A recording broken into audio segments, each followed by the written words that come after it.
Manchester United have had a turbulent season, but it could end in glory with the Europa League final coming up Wednesday. CBS Sports correspondent Guillaume Balaguer spoke to manager Ruben Amorim ahead of Wednesday's match. Good morning, welcome on into Morning Footy. Happy Tuesday. I'm your host, Hannah Cash, sat alongside Marco Messina, Darian Jenkins and Nico Cantor. We're going to be talking... It's Tuesday today, yes, not Tuesday.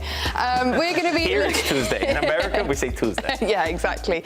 We're going to be taking a look at all the football from around the world in today's show, so let's take you on around the grounds. Now, Brighton, they came from behind to beat Liverpool, keeping their European hopes alive with a crucial late push. And Nigel, I feel like Ange Postecoglou is always one that we like to listen to in press conferences because we never really know what he's going to say. What should we really make of what he said ahead of this final tonight? Joining us on the show now, we have New York Red Bull goalkeeper AJ Marcucci. AJ, thank you so much for joining us today.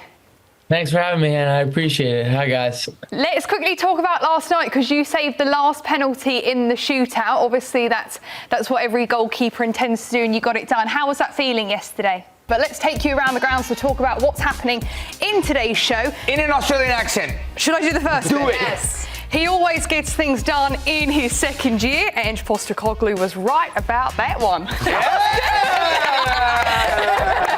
Go ahead. And I don't really think the fans were the only ones that thought Ajax had got the title before all that happened. Even the PSV team captain, Luc de Jong, he said with 7 games remaining, they had to focus on securing second place Champions League spot. Benny, you got your captain saying that. That just shows how crazy it is that they were able to win by 1 point. Thanks for doing all of that, Nico. We're going to be talking more Serie A after this break, but let's touch on arguably one of the biggest matches of the weekend, Nottingham Forest versus Chelsea. Chelsea need to win, Forest need to win. Forest are also relying on what happens with the Newcastle and Aston Villa game. Chelsea haven't won outside of London this year, going to Forest. What do you think the mentality from both these teams will be, Benny, going into this such a high-pressure game on Sunday? For Ange Postecoglou to use this now as almost a catalyst going into the summer, going into the season, kind of telling the fans, look, this isn't a one and done, this is only just the beginning. It'd be a good way for him to go about things. But they've just received $115 million from this win. Darren, how can they use that money in the summer to revamp this squad? Definitely. The Gold Cup will be taking place this summer and the US men's national team roster will be announced today, so stay tuned for that. But after this short break, we've got more Morning Footy coming up, talking all things Manchester United and their loss in the Europa League final last night. Darren, going into the summer, being able to say to players, look, we're playing in European football next season is such a big thing to bring good players in and also keep the guys you've got. And they're not next season. So how can AC Milan, do you think the likes of Pulisic, he won't be playing in European football next year. What kind of effect does that have on players like him? Now, this game is often referred to as the richest game in football. And why? It's because the winners will receive a minimum of $298 million. Super chill. Yeah, super chill.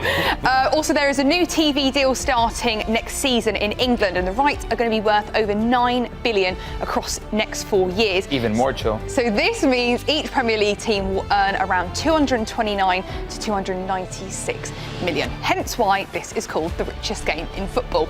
But today on Morning Footy, we are joined by our very own Nigel Reo-Coker, who will be on the grounds in England for not just the Championship final, but also the League One and League Two. Yeah, and talking about Inzaghi, he's kind of known to juggle all competitions, Champions League, Europe, and then Serie A. But then if you look at Conte, he's kind of known to he's been focusing on Serie A.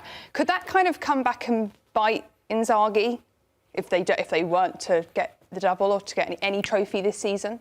Welcome back to Morning Footy, everyone. Now, this past Saturday saw the FA Cup final. Crystal Palace, they were chasing their first major trophy, while Pep Guardiola's Man City looked to avoid a repeat of last year's heartbreak. The only goal came in the 16th minute of this game. We saw this morning that the Ajax head coach, Farioli, he's decided to leave. How much of a mental thing was this for Ajax? Because you think, yeah, it's physical, they've lost the game. But surely, obviously, it's sports. It comes down to more of a mental push those last couple of games. Nico, touching on this Tottenham team, when these two teams came up against each other last in the Premier League, Tottenham won 1-0. But how is this side different to what we were seeing in February? Taking a look at all the football that's happening tonight, we've got City taking on Bournemouth. City have won all 7 of their Premier League home games against Bournemouth. And Crystal Palace, Wolves over in the Premier League too. Palace have won 6 of their last 8 clashes with Wolves, who have now lost 2 straight games, their impressive winning streak coming to a halt. Also US Open Cup, which we'll be talking quickly about now. Marco, I'd love to get your perspective on how important this tournament is in the world of US soccer. You're doing all the Serie A coverage, so there's the #1 title to be decided, there's the Champions League spots to be decided, and there's the relegation spots. How are you feeling ahead of this crazy weekend and today for Serie A? But that's all we have for you today. Have a lovely weekend, enjoy all the football, and we'll see you back here on Monday.